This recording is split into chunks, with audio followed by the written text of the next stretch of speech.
Welcome everybody. Welcome to another installment of Drumvotion. Even if you don't want to increase your drum set vocabulary, well, we'll pray for you about that. But fast forward to the devotional, at least, and listen to Josh Joins. He's in the house today, knocking it out of the ballpark. Let's go right to it.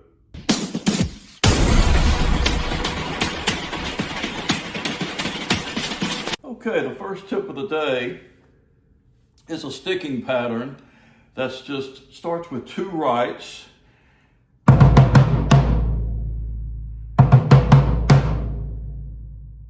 Okay.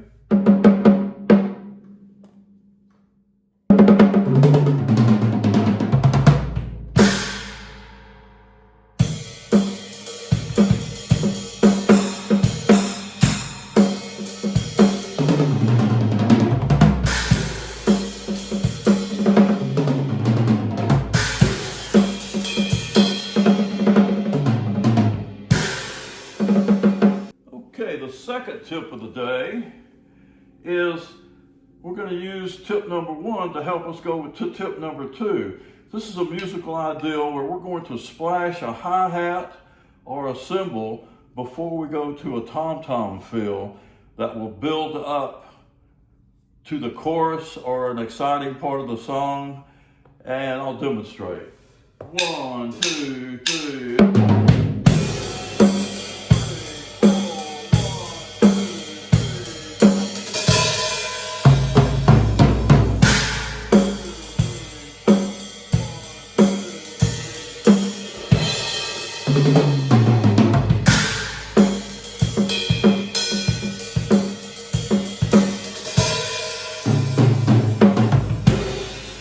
Okay, this next tip is fun to play. I'll do it slow.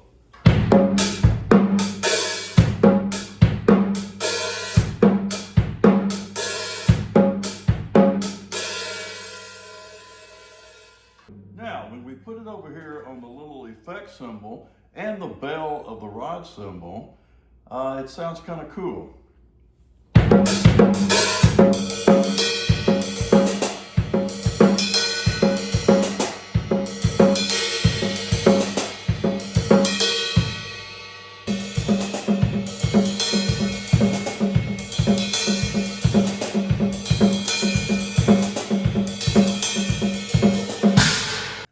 Okay, the fourth tip of the day is how to end the song and let your band know when the very last note is.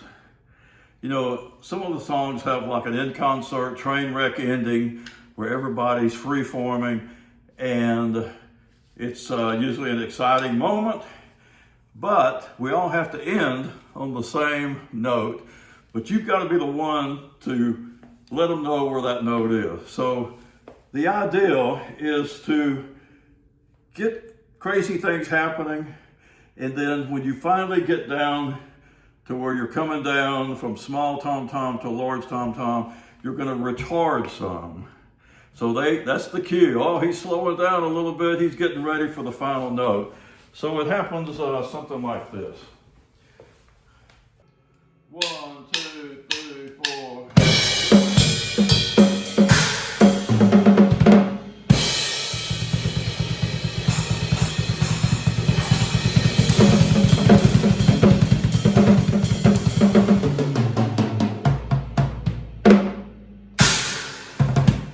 They know that the last note of the song is happening.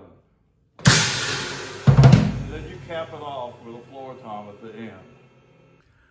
I thought I'd show you my grandfather's old violin he used to play. So now it's devotional time. Josh, what do you have for us? Hello everybody, my name is Josh Joins and I have the privilege of serving as pastor at Faith Family Church, and I'm really honored to be sharing today's Drumvotional. So thank you, Alan, for having me. You know, today I want to take just a few minutes to talk about something every single one of us does, whether we realize it or not. We are all worshipers. In 2 Corinthians chapter 5 and verse 15, it reminds us that Jesus died for everyone so that those who live would no longer live for themselves, but they would live for Him. You know what that means? It means that if you are in Christ, you are living a resurrected life. A far better life than you could ever live on your own. And resurrected people, they worship. And when we look at the early church in Acts chapter 2, we see the believers gathering together, learning together, eating together, praying together, and all the while praising God together. Now, they weren't perfect people, but they were passionate people. And they didn't just practice religion. They had a real relationship with Jesus Christ. So, can I ask you a question? When you hear the word worship, what comes to mind? Well, what do you think about when you hear that word worship? Maybe you think of singing in church. Maybe you think about prayer. Maybe you think about communion. And all those things are worship. It's worship. But worship is so much bigger than a moment in a church service. Here's the truth. You and I were hardwired by God to worship. And the word worship comes from the word worth-ship, two words put together, which simply means assigning the highest value to something. So whatever you love the most, whatever captures your attention, whatever you build your life around, that is what you worship. And in the book of Ecclesiastes, it tells us that God has planted eternity in the human heart. You know what that means? There is something inside every one of us that's longing for a connection with God. We were created to worship.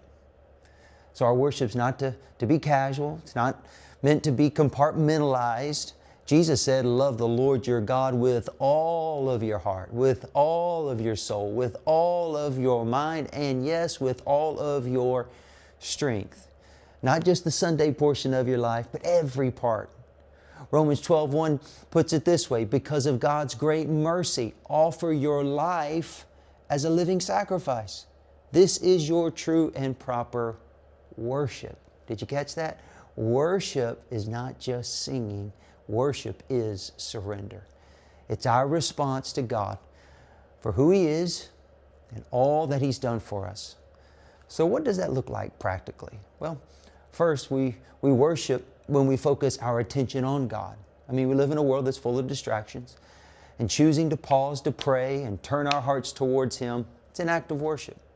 Secondly, we worship when we express our love to God. Psalm 100 says, worship the Lord with gladness. Come before Him with joyful songs. And when we sing, when we give, when we serve, we are saying, God, You matter most to me. And finally, we worship when we give God our whole life. Romans 6:13 tells us, give yourselves completely to God. For you were once dead, but now, come on, you have new life. So don't divide your life into compartments where God gets a little small piece. Put Him at the center of everything. Put God right there at the center of your relationships, your work, your decisions, your future. Because here is the beautiful reality. We love Him because He first loved us. So God went all in for you and I when He gave His Son Jesus. And worship is simply our way of saying, God, I'm going all in for You.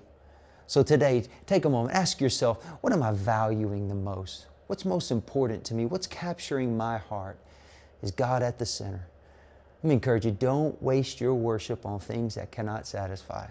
Instead, respond to God's love, offer Him your life, and watch how He transforms you into the person that you were created to be. Thank you so much for having me. God bless you. Thanks, Josh, for that word.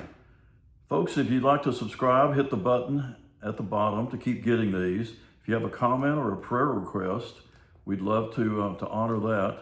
And remember, pray before you play. We'll see you at the next one.